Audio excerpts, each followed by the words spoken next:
Drew. I'm a musician and an engineer, and I recently switched from using Pro Tools to using Logic. And Dave Earl, his videos, SF Logic Ninja. For those of you who don't know, I'll put his name somewhere on the bottom there for you guys, or a link for you guys to go to. If you're Logic users, he's got some really good tutorials. Helped me out a lot moving from Pro Tools to Logic. But one thing that I really missed was Beat Detective from Pro Tools. The ability to quantize multi-track drums, for instance. So I did some surfing around. I found out a couple different ways to do it, and I'm going to post some videos on how to do that. So I'm going to quit babbling right now, and hope you enjoy the video. Thanks. Bye. Alright, what we have here is multi-track drum take, kick, snare, toms, overheads, standard stuff. We're going to be cutting this up and quantizing it to the grid, so the drummer doesn't sound so offbeat. Let's have a listen. Let's have a listen and see how bad it actually is.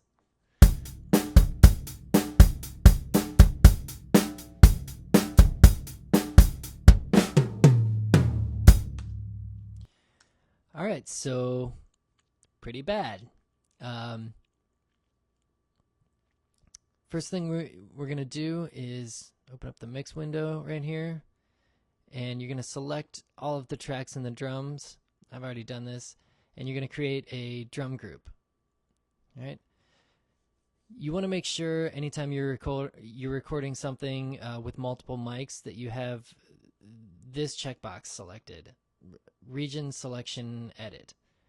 What that's going to do is anytime you select or move one track, it's gonna select and move all of them. Same thing with cuts. All right, now what we're gonna do is grab the marquee tool and select all of the audio. Let me zoom in here so you can see what's going on. We're gonna be using the marquee tool's tabbed transient function. So you're gonna hold down Shift and hit the left and right arrows to go through the transients. What this does is it jumps right to the top of the waveform, right to the transient of the waveform, if you will. See how it jumps right to the top there. So what we're going to do is we're going to go through this whole track, and when you have a transient, when the marquee tool gets to a transient, I should say, you're going to use the cut by locators quick key, the Apple /, and it'll make a cut on every single one of those tracks. The reason it's important to make the same cut on every single one of the tracks is there's actually in the snare mic on a live kit there is bleed from the kick and other drums. So if you only moved the snare mic and not the kick and every mic in there, what's going to happen is it's going to start phasing. It's going to start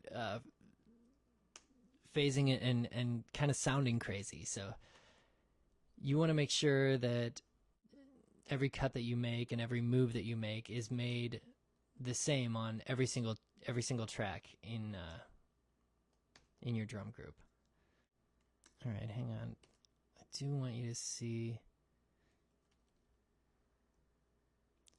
All right, if you can kind of see what's happening here. This doesn't make that much of a difference, but what's happening right here is this hi-hat right here is supposed to be hitting at the same time as the kick, but it's hitting like right before the kick.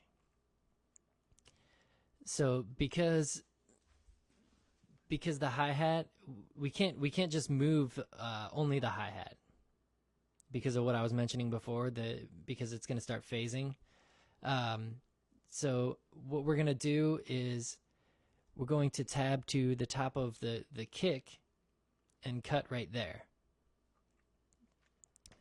Because the kick is ultimately more important than the hi-hat. So if we have to choose between the kick being on beat and the hi-hat being on beat, because the drummer didn't hit them at the same time, we are going to choose the kick. Always. This was another one right here. See, the kick hit first, the hi-hat hit right after it.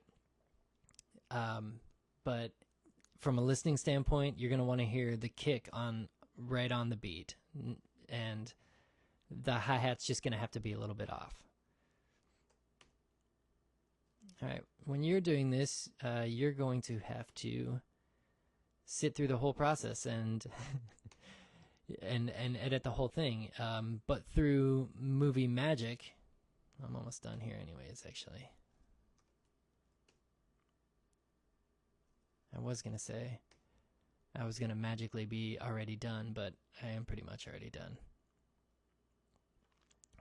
For those of you that have used programs like Pro Tools and Beat Detective, I know this is going to seem a little bit tedious, and there are different ways. This is just the easiest way to edit multi-track drums. So I'm going to be making a video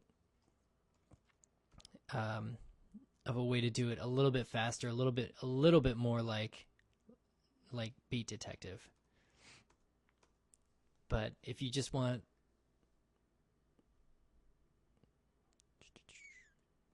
the easiest way, this is the easiest way for right now. So this is what it should look like. You have cuts at every single hit, every single drum hit and the cuts are the same on every single track. What we're going to do then is, oh wait, hang on. Let me close that real quick. Select all of the audio. You're going to open the list menu. And under events, they have a quantize function. I'm going to set it to 16th notes, and you see how the audio jumped right there. Close this out. All right. So I'm going to play.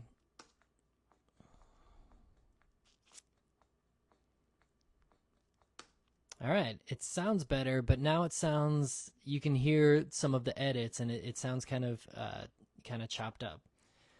So here's how we fix that. You're going to go to the edge of one of the regions while they're all selected and pull it back about like a 16th note or somewhere in there. You just want to pull it back enough so that there's no gaps between any of the audio here. After that, you're going to go to region and remove overlaps.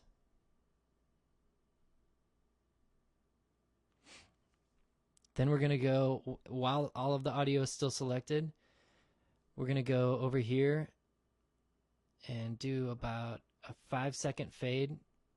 But right now, see, it's only set to fade out, if you can see. It's just fading out on every track. So what we want to do is an equal power fade. That's right here. Equal power fade. And make sure it's about 5 milliseconds is usually good. All right, let's play and hear how that sounds.